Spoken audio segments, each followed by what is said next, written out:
28 está con nosotros Gabriel Ximénez de Embún, director general de Credit Suisse Gestión. Bienvenido, buenos días. Buenos días, Antonio. ¿Cómo veis este 2023? ¿Cuál es la perspectiva que tiene Credit Suisse Gestión en este momento?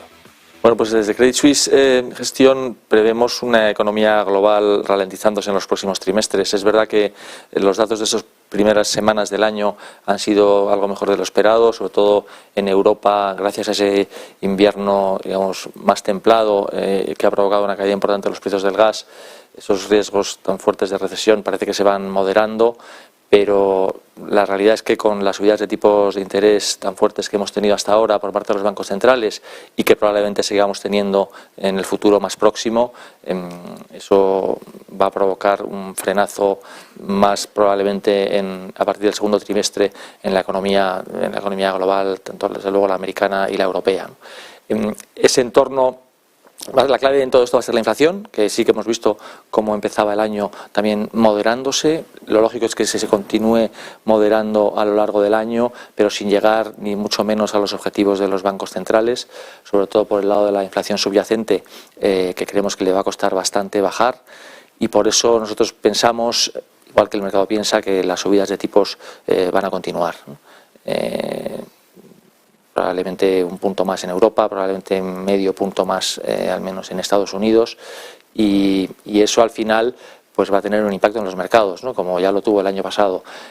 Por lo menos en la parte de la renta fija, como ya estamos cerca de ese final de la subida de tipos y ya se han alcanzado unos niveles de tipos de interés a lo largo de la curva, especialmente en las partes cortas, pues ya más interesantes, sí que podemos decir que empieza a haber valor, ¿no? Ya digo que a corto plazo vamos a tener algo de volatilidad con estas últimas subidas, pero para el conjunto del año sí que vemos valor en renta fija. Uno de nuestros mantras para el año es el renacer de la renta fija. Y bueno, creemos que sobre todo en términos de rentabilidad, riesgo, es el activo preferido de aquí a final ¿Dentro de la renta fija dónde? No vale todo, entiendo, o no tendrá el mismo comportamiento. Pues sí, pues así como otros años ha habido que buscarse un poco, ¿no? Cosas un poquito más complejas en renta fija para conseguir añadir valor, y la verdad es que en Credit Suisse Gestión en concreto lo hemos hecho con bastante acierto en un entorno más complicado. Este es un entorno más benigno en el que no hay que complicarse mucho. Tanto a nosotros nos gusta el crédito, deuda corporativa, deuda financiera, también incluso la subordinación, los híbridos corporativos, pero a día de hoy, incluso en deuda pública en tramos cortos, se consiguen buenas rentabilidades. Estamos viendo clientes muy defensivos que, haciéndose una cartera de bonos del Estado, pues, europeos o americanos a plazos cortos, pues consiguen unas tires ya bastante interesantes. Así que no hay que complicarse demasiado la vida. Sí que seríamos un poquito más cautos en cuanto a comprar plazos largos, porque las curvas están muy invertidas y eso hace que, bueno, que quizá el 10 años pues tenga ahí algo más riesgo en este último movimiento de subida de tipos. Pero en el tramo corto medio de la curva, ya digo, sin complicarse demasiado, deuda corporativa, investment grade, algo de deuda de tesoros, y el que quiera conseguir una rentabilidad un poco adicional, ya entrando en parte de deuda subordinada, donde seguimos viendo valor. No landing es una mala noticia, volviendo a la parte macro. El no landing de la economía estadounidense es una mala noticia porque los tipos van a tener que subir más y terminar de hacer daño, pero claro, en otro nivel del daño. Es una mala noticia que no haya landing. A ver, hemos pasado del hard landing al soft landing y ahora al no landing, ¿no? Pero el no landing es algo, desde nuestro punto de vista, muy temporal. Porque si no hay landing significa que, como tú dices, la economía sigue fuerte, la inflación no va a bajar y la Reserva Federal tendrá que subir tipos más allá. Nosotros esperamos, de momento, solo 2 subidas de medio punto adicionales, pero ya hay algunos miembros de la FED que se han lanzado, y algunos comentarios que se han lanzado a hablar de incluso posibilidades del 6%. A nosotros eso nos parece todavía bastante lejano, ¿no? Pero desde luego si la economía no se modera y sobre todo la inflación no cede lo que están buscando los bancos centrales, ese no landing va a provocar un hard landing mayor quizá a futuro, ¿no?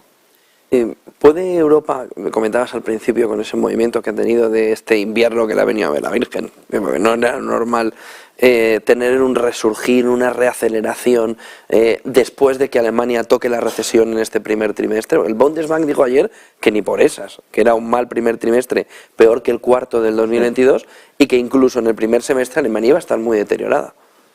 Pues Europa ha pasado de ser el foco de todos los riesgos del año pasado y ahora resulta que, como tú bien dices, y por un tema climático más que otra cosa, nos está ayudando a capear el temporal bastante mejor, y eso lo estamos viendo reflejado también en el comportamiento de la bolsa.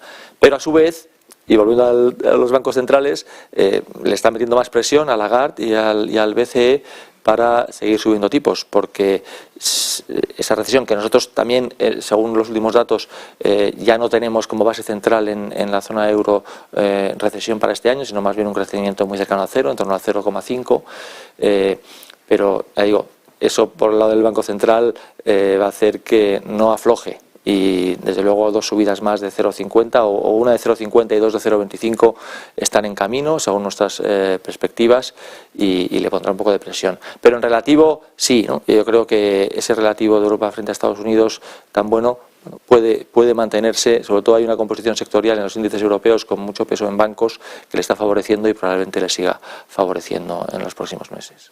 Hemos hablado de renta fija, hemos visto mucho macro. ¿Renta variable? ¿Dónde? ¿En localización?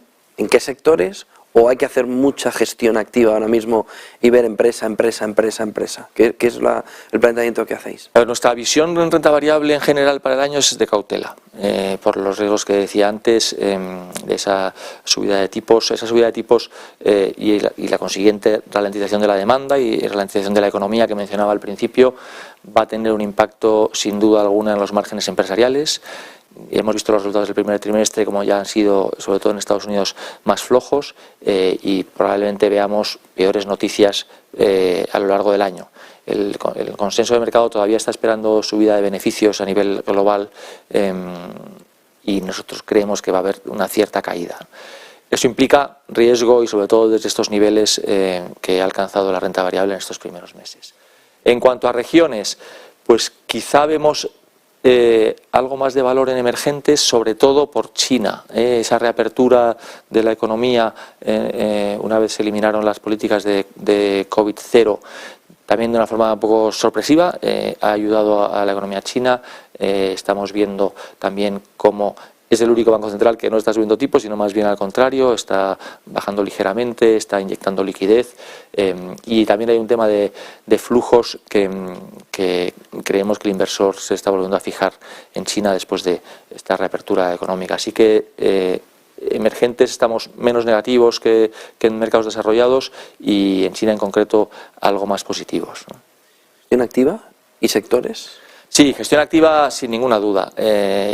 Yo creo que sobre todo la gestión activa se pone en valor en movimientos como los del año pasado, de caídas fuertes, y este año, ya digo, nuestras perspectivas no son buenas. Ahí es muy importante la gestión activa, no solo la gestión táctica de la asset allocation, sino también a nivel sectorial. Nosotros recientemente, por ejemplo, hemos hecho algún cambio en nuestra visión sectorial. Estábamos con una apuesta positiva en el sector de healthcare, de farmacia, por sus características defensivas. Creemos que ahora quizá tenga más valor el sector de telecomunicaciones, este sector, digamos, de servicios de comunicación, ¿no? De telecomunicaciones es un poco ampliado, donde incluye compañías de medios, de telecoms y también algunas compañías de internet. Ahí estamos viendo algo más de valor. Después de toda esa caída del growth o el comportamiento tan negativo del growth, creemos que empieza a tener valor desde estos precios más razonables, ¿no? Pues muchísimas gracias, Gabriel Ximénez, de Moon, director general de Credit Suisse Gestión. Buen día y buen negocio. Muchísimas gracias, Antonio, muchas gracias. 9:37 de la mañana.